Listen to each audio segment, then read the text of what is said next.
Hey everybody, back with another video. This video is just showing you how I do my lace closure sew-ins.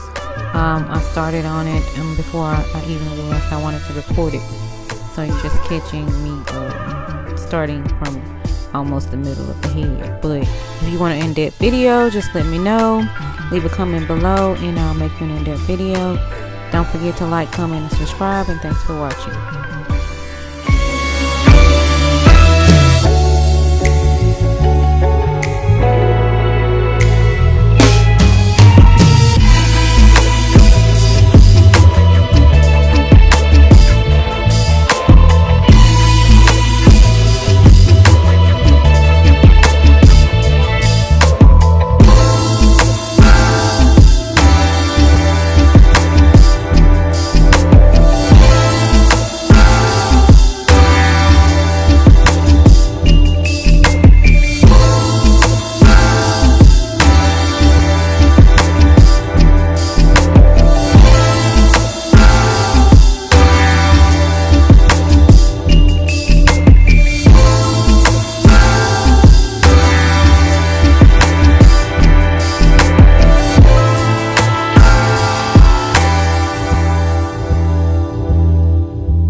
I know I look rough, sorry for looking rough, but I have been doing hair all day, so this is the look you get of being a hairstylist.